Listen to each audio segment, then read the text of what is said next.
మన భవిష్యత్తు అంతా కూడా, లేకపోతే ఆ మాటకు వస్తే మన నిత్యత్వం అంతా కూడా మన పిల్లల్ని ఏ విధంగా పెంచుతామో దాని మీద ఆధారపడి ఉంటుంది. వారు పరలోకం వెళ్ళాలా, నరకం వెళ్ళాలా, వారు గొప్పవాళ్ళు కావాలా, వాళ్ళు ప్రయోజకులు కావాలా, వారు ఆత్మీయులు కావాలా, లేదా వారు చెడ్డవారు కావాలా అనేది మనం పిల్లల్ని పెంచే దాని మీద ఆధారపడి ఉంటుంది. మా ఊరిలో చాలామంది ఉన్నారు, తల్లిదండ్రులు త్రాగుబోతులు అయితే పిల్లలు త్రాగుబోతులే, తల్లిదండ్రులు మంచివారు అయితే పిల్లలు మంచివారే. మనం ఎలాంటి వాళ్ళమో మన పిల్లలు కూడా అలాంటి వారే. ఆ సంగతి జ్ఞాపకం చేసుకోవాలి.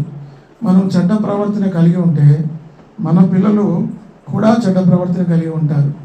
కాబట్టి చిన్నపిల్లలకు చిన్ననాటి నుంచి ప్రవర్తన నేర్పించాలి, సరి అయిన యోగ్యమైన ప్రవర్తన నేర్పించాలి. మేము చిన్నప్పుడు మరి ఒక చిన్న వేప చెట్టు చిన్న మొక్క పెట్టేవాళ్ళం, నేను మా చెల్లి, దాదాపు 20 ఏళ్ల క్రితం, 25 ఏళ్ల క్రితం. అది చాలా చక్కగా జాగ్రత్తగా దాన్ని పెంచాం, దానికి నీళ్లు పోసేవాళ్ళం, చాలా ప్రేమగా దాన్ని పెంచుకునేవాళ్ళం. ఆ తర్వాత కాలానికి చాలా పెద్దగా అయిపోయింది, చాలా గొప్పదైంది, అనేకలుగా నిర్ణయించింది, ప్రయోజనకరంగా ఉంటుంది. కాబట్టి బాలుడు నడవలసిన త్రోవను వానికి నేర్పు. మీ అందరికీ పిల్లలు ఉన్నారు, మనందరికీ పిల్లలు ఉన్నారు. కాబట్టి పిల్లల్ని ఏ విధంగా పెంచాలి, ఇది చాలా గొప్ప టాస్క్. దేవుడు అడుగుతాడు మనల్ని, నేను నీ కుమారుని ఇచ్చాను, కుమార్తెని ఇచ్చాను. ఒక దినాన ఆ కుమారుని గురించి, ఆ కుమార్తె గురించి దేవునికి లెక్క చెప్పాల్సిన బాధ్యత మన మీద ఉంటుంది. రేపు మధ్యాకాశంలో దేవుని ఎదుట నిలబడ్డప్పుడు మన కుటుంబం గురించి, మన పిల్లల గురించి, మన పనుల గురించి, మన ఆలోచన గురించి, ప్రాముఖ్యంగా పిల్లలను పెంచే విషయంలో కూడా మనం లెక్క చెప్పాలి. దేవుడు నీ కుమారుని ఇస్తాడు. ఆ కుమారుని ఇచ్చింది ఎందుకు అంటే, దేవుని కుమారుడు, దేవుడు కుమారునిగా నీకు బహుమానం ఇచ్చాడు, ఒక స్వాస్యంగా ఇచ్చాడు. రేపు దేవుడు నేను అడుగుతాడు, నేను నీకు కుమారుని ఇచ్చాను, కుమార్తెని ఇచ్చాను, ఆ కుమారుని నాకు ఏ విధంగా పెంచావు, నా కొరకు ఏ విధంగా పెంచావు. మీకు తెలుసు, నిర్గమకాండం 2వ అధ్యాయంలో ఆ మాటలు ఉన్నాయి కదా, నీవు నా కొరకు వాని కొరకు నేను పాలిచ్చి పెంచితిని. కాబట్టి ఎలా పెంచావు అనేది చాలా ప్రాముఖ్యం. ఇప్పుడు దేవుని బిడ్డలను, మన బిడ్డలు మనం ఏ విధంగా పెంచాలో ఒక 4-5 దృష్టాంతాలు బైబిల్లోంచి నేను మీకు తెలియపరుస్తాను. మొట్టమొదటిగా సమూయేలు గురించి. సమూయేలు గ్రంథం 1 సమూయేలు 27వ వచనం, 1వ అధ్యాయం 27వ వచనం. 1 సమూయేలు 1వ అధ్యాయం 27-28 వచనాలు. ఈ బిడ్డను దయచేయమని యెహోవాతో నేను చేసిన మనవిని ఆయన నాకు అనుగ్రహించెను. కాబట్టి నేను ఆ బిడ్డను యెహోవాకు ప్రతిష్ఠించుచున్నాను, తాను బ్రతుకు దినములన్నిటిను వాడు యెహోవాకు ప్రతిష్ఠుడని చెప్పాను. హన్నా దేవుని పిల్లలు లేనప్పుడు దేవుని కొరకు ఎంతో బాధపడింది, ఏడ్చింది. షిలోహులో దేవుని మందిరంలో ప్రార్థన చేసింది, కన్నీరు గార్చింది, హృదయంలో దుఃఖపడింది, దేవునితో ఒడంబడిక చేసుకుంది. దేవా, నీవు నాకు కుమారుని ఇస్తే. నాకు ఒక ఆయన అక్కడ చెప్పాడు, ఎవరు అన్నారు, వాక్యం నా కుమార్తెను ఎందుకు అడగలేదు, కుమారుని ఎందుకు అడిగాడని చెప్పాడు. కుమారుడైనా కుమార్తె అయినా ఒకటే, కుమార్తె అని తక్కువ ఏమి లేదు, కుమారుడైనా ఎక్కువ ఏమి లేదు. మరి కుమారులు యెహోవా అనుగ్రహించే స్వాస్థ్యం అంటే అందులో కుమార్తెలు కూడా వస్తుంది. కాబట్టి ఇక్కడ ఆ యొక్క దేవుడికి ఉడంబడిక చేసుకున్న తర్వాత దేవుడు ఆమె మనం ఆలకించి ఒక మంచి కుమారుని ఇచ్చాడు. ఇప్పుడు కుమారుని ఇచ్చాడు తర్వాత ఇప్పుడు కుమారుని ఇవ్వడం దేవుని యొక్క బాధ్యత. ఆమె అడిగింది, దేవుడు ఇచ్చాడు.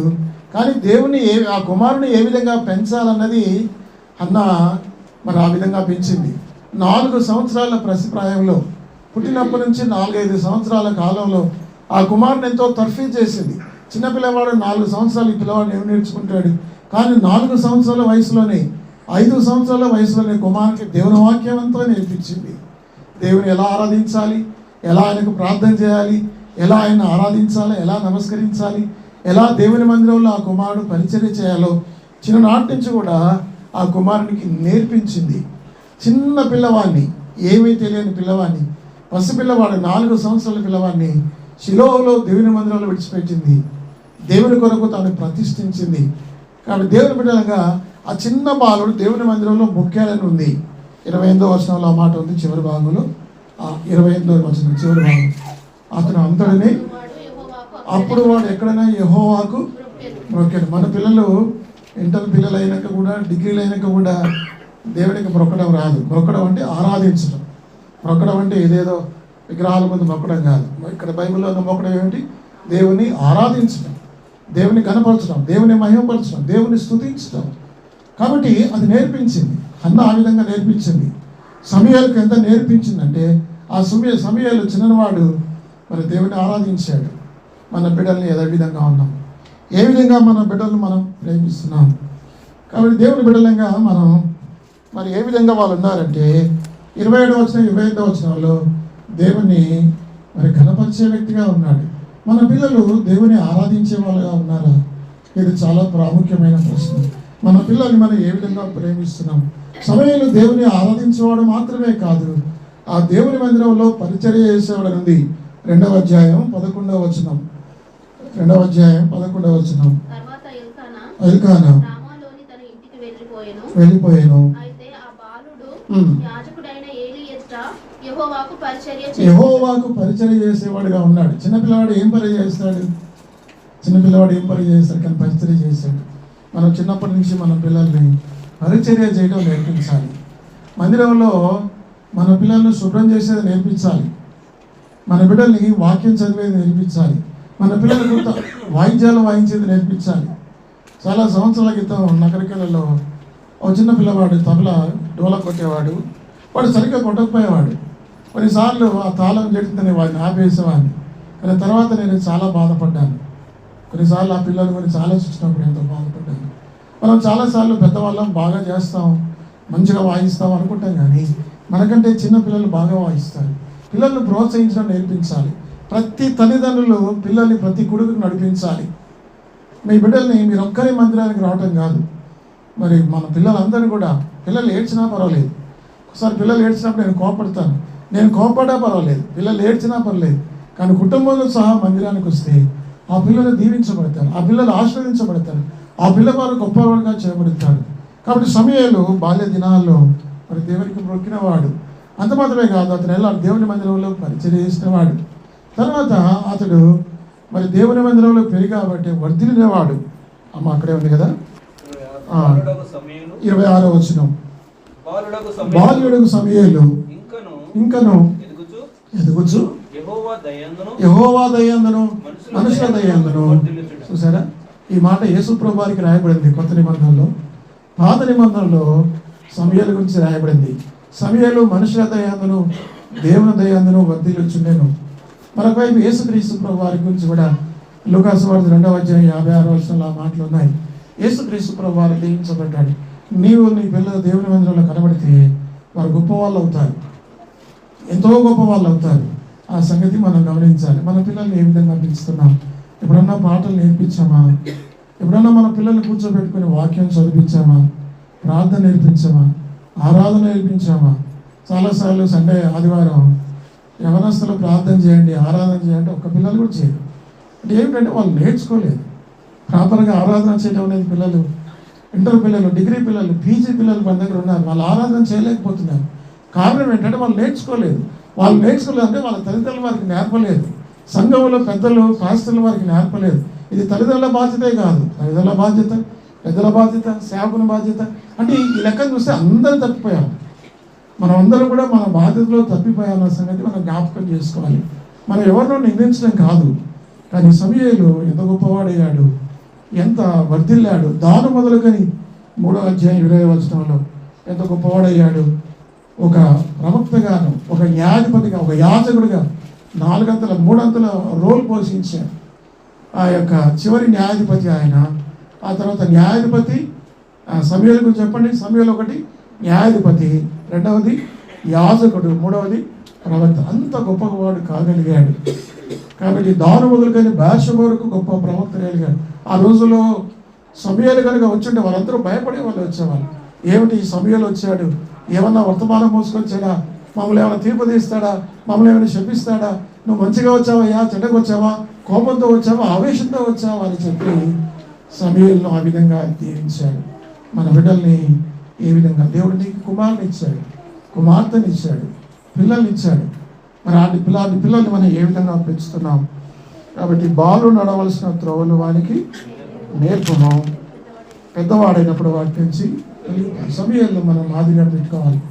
సమూయేలును తల్లి పెంచింది, సమూయేలు గొప్పవాడు కాగలిగాడు.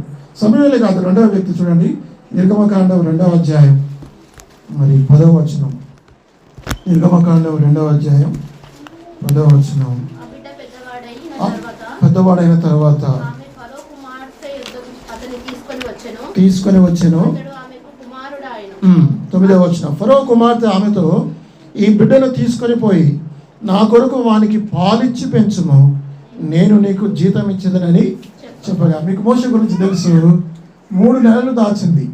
పైనుంచి ఆజ్ఞ వచ్చింది ఫరో నుంచి, ఈ యొక్క ఇశ్రాయేల్ సైన్యం ఆ యొక్క సంతతి జనాభా పెరుగుతుంది కాబట్టి మీరు ఏం చేస్తారంటే మగపిల్లను చంపివేయండి, మగపిల్లని తీసి నైరులలో పడేయండి, ఆడపిల్లను బ్రతకనీయడని చెప్పి పైనుంచి ఆర్డర్ వచ్చింది చక్రవర్తి నుంచి. అప్పుడు వాళ్ళు ఏం చేశారంటే ప్రతి మగపిల్లవాడిని తీసుకెళ్ళి నైలు నదిలో పడేస్తున్నారు, ఆ నైలు నదిలో, లేకపోతే అతను చంపేస్తున్నారు. అలాంటి పరిస్థితుల్లో ఏం చేయాలో అర్థం కాక ఈ యొక్క మోషే తల్లిదండ్రులు, మోషే తండ్రి పేరు చెప్పండి, మోషే తల్లి యొక్కబేదు, తండ్రి అమ్రాము, వారు ఎంతో దైవభక్తి కలిగిన పిల్లలు. తండ్రి తల్లిదండ్రులు, పేరెంట్స్ వాళ్ళు, దేవుని వాక్యంలో ఆ మాట ఉంది చూడండి. హెబ్రీ పత్రిక 11వ అధ్యాయం 23వ వచనం. తల్లిదండ్రులు దైవభక్తి కలిగిన బిడ్డలైతే, తల్లిదండ్రులు దేవుని మీద విశ్వాసం ఉంచిన వారైతే వారి పిల్లలు కూడా భవిష్యత్తులో 23వ వచనం.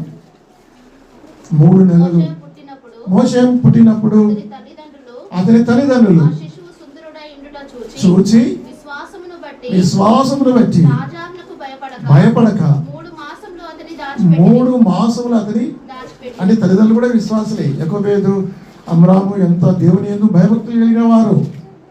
మనం దేవుని యందు భయభక్తులు కలిగిన వారమైతే, మనం దేవుని యందు విశ్వాసం ఉంచిన వారమైతే మన పిల్లలు కూడా అది గమనిస్తారు. మనం అబద్ధాలు చెప్పే వాళ్ళమైతే మన బిడ్డలు అబద్ధాలు నేర్చుకుంటారు. మీకు తెలుసా, మనం ఎలా ప్రవర్తిస్తామో అలాగే మన పిల్లలు నేర్చుకుంటారు. యథా రాజా తదా ప్రజ అంది కదా, యథా తండ్రి తదా కుమారుడు, పిల్లలు అంతే, అంతకుమించి ఏమి లేదు. కాబట్టి ఇక్కడ యాకోబు, అమ్రాము వారిద్దరూ దైవభక్తి కలిగిన కుటుంబం. వారు దేవుని ఆరాధించే బిడ్డలు, దేవుని మహిమపరిచే బిడ్డలు, దేవుని యందు విశ్వాసం ఉంచిన వారు, రాజాజ్ఞకు భయపడక విశ్వాసమును బట్టి అనే మాట వ్రాయబడింది.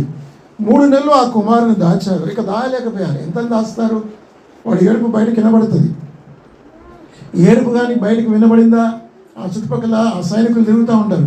ఎవడైనా ఒక సైనికుడు కానీ కుమారుని ఏడుపు వినబడది, కుమారుని చూశారంటే వాళ్ళు ఏం చేశారంటే కుమారునితో పాటు తల్లిదండ్రులు కూడా చంపేస్తారు.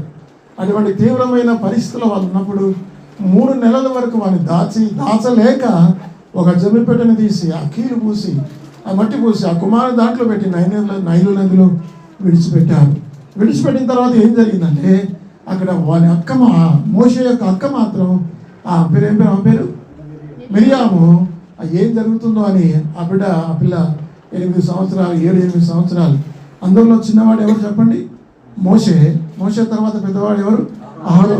అహరోను తర్వాత పెద్దది మిరియాము. బహుశా మిరియాముకి 7-8 సంవత్సరాల వయసు ఉండొచ్చు. ఆ బిడ్డ తల్లడిల్లిపోయింది, నా తమ్ముడికి ఏమవుతుంది. కానీ తెలుసా ఆమెకు, ఆ పిల్లకు ఏం తెలుసు అంటే ఈ సమయంలో ఫరో కుమార్తె వస్తుంది. మరి వచ్చినప్పుడు ఇదంతా ప్రీ ప్లాన్డ్గా ఆ అమ్మాయి ప్రిపేర్ చేసుకుంది. అందరు తల్లిదండ్రులు వెళ్ళిపోయారు, ఆ పిల్ల అక్కడే ఉంది. ఆ యొక్క ఫరో కుమార్తె రానే వచ్చింది. ఆ పెట్టె తెరిచింది, అందులో సుందరుడై ఉన్నాడు. మొట్టమొదటిగా ఆ పిల్లవాని ఏడుపు ఆ రాణి మనస్సు, ఫరో కుమార్తె మనస్సు కరిగించి వేసింది. దేవుడు ఆ యొక్క మోషే ఏడుపు ద్వారా మరి ఫరో కుమార్తెతో మాట్లాడాడు. ఒకవేళ ఆ ఫరో కుమార్తె ఆ కుమారుని విడిచిపెట్టేది కానీ ఆ కుమారుని మీద జాలిపడినట్టుగా దేవుడు ఆమె మనసు మార్చాడు. వెంటనే ఈ యొక్క మిరియాము ప్రతిస్పంది, ఈ కథంతా మీకు తెలుసు, పరిగెత్తుకుని వెళ్ళింది. అయ్యా అమ్మ, మరి కుమారుని పెంచుటకు నేను దాదిని తీసుకురా అన్నప్పుడు సరే అని చెప్పింది. వెంటనే తన తల్లినే అమ్రామునే తీసుకొని వచ్చింది.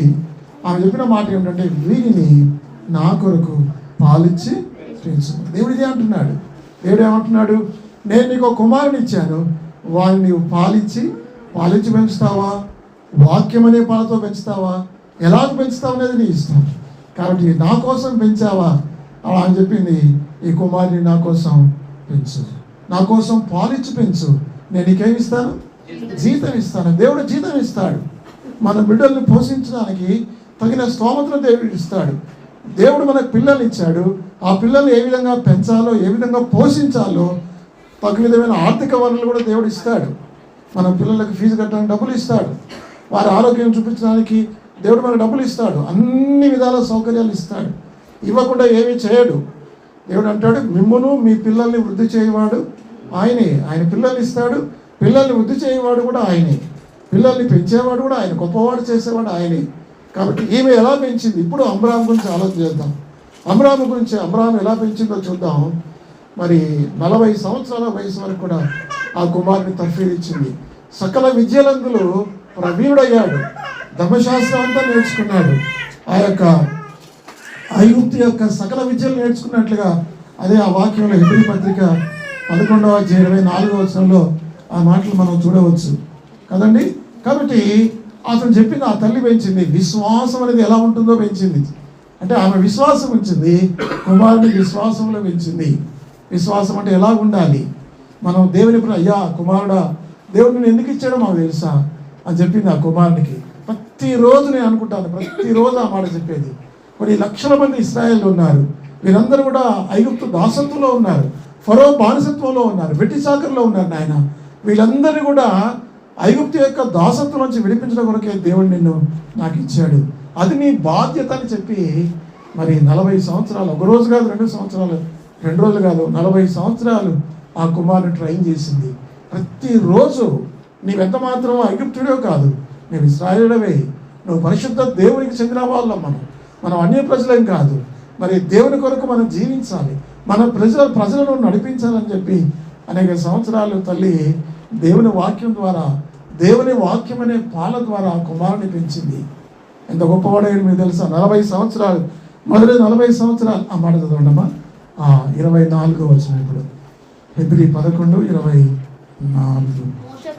మోషే పెద్దవాడైనప్పుడు విశ్వాసమును బట్టి ఐగుప్తు ధనము కంటే గొప్ప భాగ్యమని ఎంచుకొని అల్పకాల పాపభోగము అనుభవించుట కంటే దేవుని ప్రజలతో శ్రమ అనుభవించుట మేలని యోచించి ఫరో కుమార్తె యొక్క కుమారుడని అనిపించి. కాబట్టి అటువంటి నిర్ణయం తీసుకోవడానికి, అంత త్యాగం చేయడానికి కారణం ఏమిటి? ఒకవైపు ఏమో ఆ ఐగుప్తు ధనం ఉంది, ఇక్కడ ఇటువైపు ఐగుప్తు ధనం, ఇటువైపు క్రీస్తు విషయమైన నింద. అది మొదటి కంపారిజన్ కదా. ఏది కోరుకోవాలి? ఇక మనమైతే ఏం కోరుకుంటాం? ఐగుప్తు ధనాన్ని కోరుకుంటామా? ఆ రోజుల్లో ఐగుప్తు అంటే అది పాలు తేనెలో ప్రవహించే, లేకపోతే ఆయన అంటాడు, ఎవరు లోతు అంటాడు, ఏమంటాడు? ఐగుప్తు తోట వలె ఉందట. అది ఏదేను తోట వలె ఉంది ఐగుప్తు. అంటే ఐగుప్తుకు వెళ్ళాడు, ఐగుప్తు నుంచి బయటకు వచ్చాడు, కానీ ఐగుప్తు ఆయన మనసులో పోదు.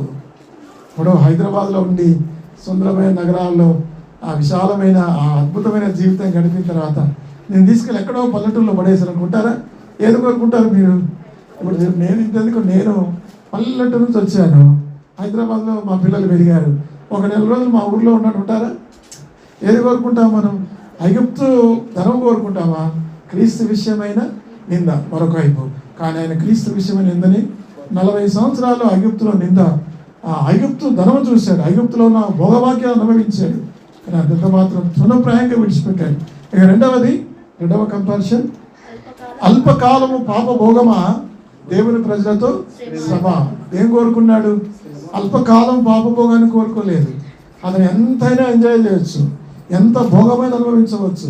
ఫరో కుమార్తె యొక్క కుమారుడు, నెక్స్ట్ అతను ఫరోకు ఆ వారసుడు. అతను ఫరో ఐగుప్తుకు చక్రవర్తి అయ్యే స్థానం ఉంది, దాన్ని విడిచిపెట్టాడు.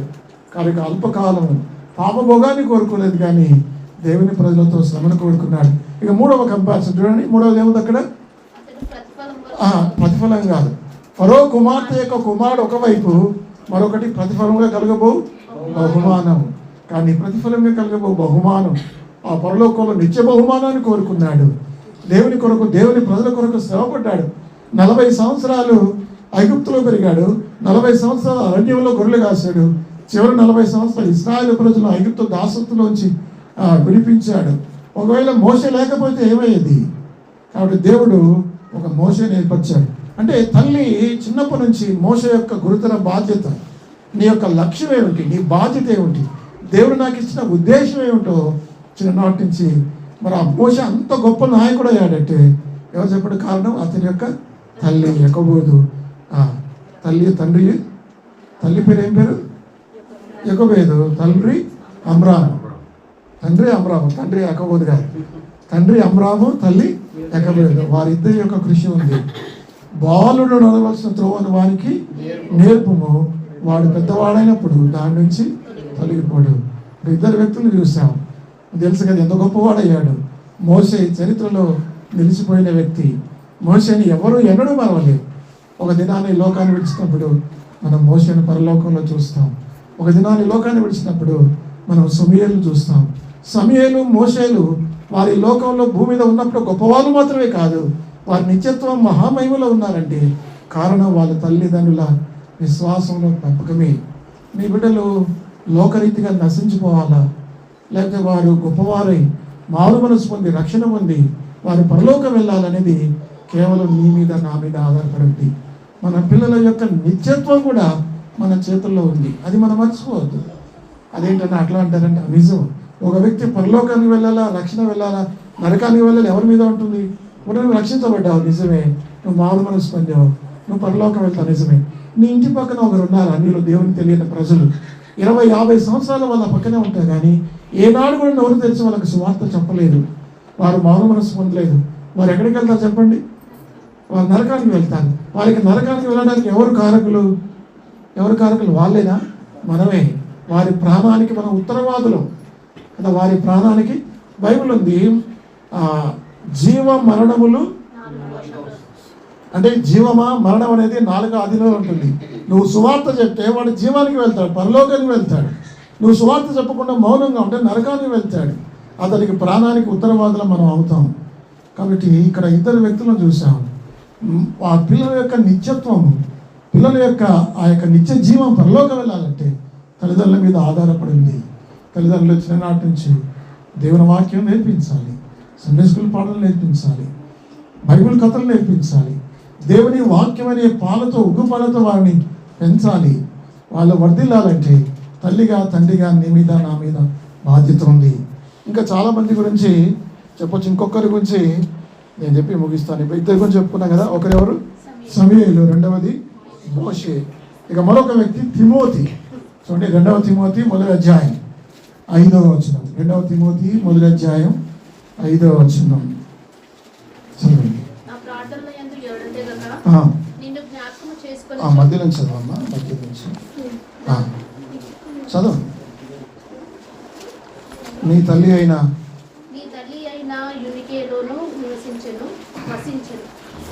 మీరు చదవంటే సందర్భాన్ని బట్టి చదవంటే అర్థం కాదు.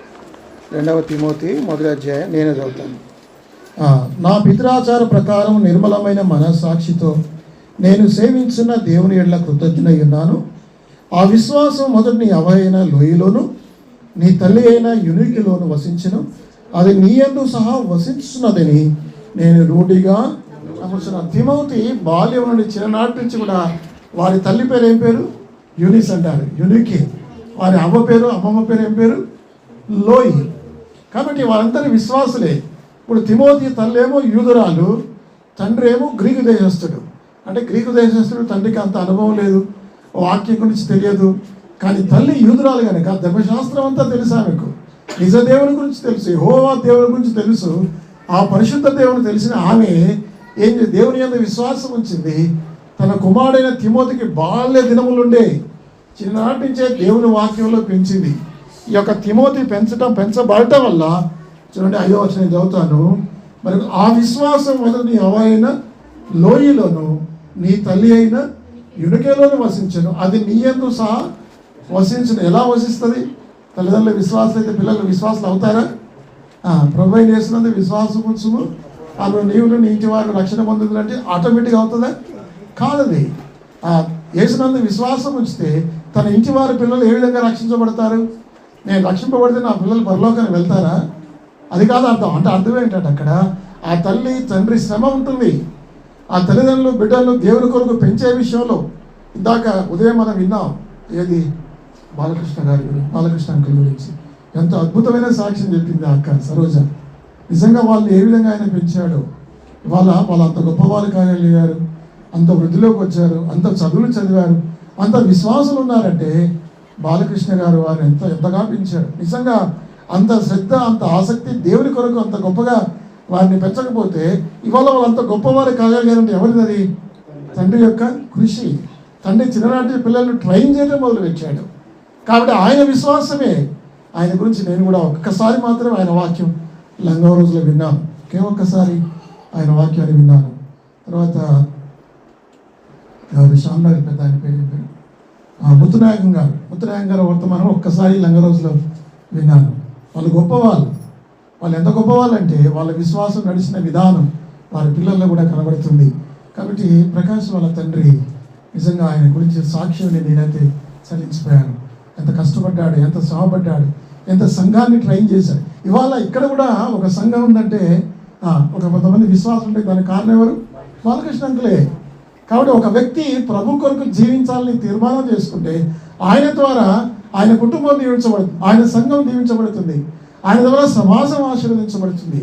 ఇక్కడ తిమోతి తల్లి విశ్వాసాలు కాబట్టి ఆ విశ్వాసం నీ తల్లి విశ్వాసం, నీ అవ్వ విశ్వాసం నీలో కూడా సహా వసిస్తున్నది. అంటే అర్థం ఏంటంటే తల్లి చిన్నప్పటి నుంచి కూడా యునికే అనే ఆవిడ తన కుమారుడైన తిమోతిని దేవుని వాక్యం అనే పాల చేత పెంచింది. చూడండి 2వ తిమోతి 3వ అధ్యాయం 14వ వచనం. 2వ తిమోతి 3వ అధ్యాయం 14వ వచనం చదవండి. క్రీస్తు యేసునందు ఉంచవలసిన విశ్వాసము ద్వారా కలిగించుటకు శక్తిగల పరిశుద్ధ లేఖనములను బాల్యము నుండి నీ వెరుగుదు. చాలా అక్కడ బాల్యము నుండి తెలుసయ్యా. పౌలు అంటాడు, నువ్వు చిన్నప్పటి నుంచి కూడా విన్నావు కదా ఏ లేఖనాలు ఉన్నాయో. ఈ లేఖనాలకు శక్తి ఉంది, ఈ లేఖనాలకు జీవం ఉంది. ఆ లేఖనాలు, ఆ వాక్యాన్ని చిన్నప్పటి నుంచి నీ తల్లి ద్వారా విన్నావు, నీ అవ్వ ద్వారా విన్నావు, దేవుని వాక్యం చేత పెంచబడ్డావు. నీ జీవితం అంతా కూడా, నీ హృదయం అంతా, నీ జీవితం అంతా దేవుని వాక్యం చేత నింపబడింది. ఆ విధంగా వాక్యం చేత పెంచబడాలి. ఇంకొక మాట చదవండి, ద్వితీయోపదేశకాండం 6వ అధ్యాయం 6-7 వచనాలు. ద్వితీయోపదేశకాండం 6వ అధ్యాయం 6-7 వచనాలు.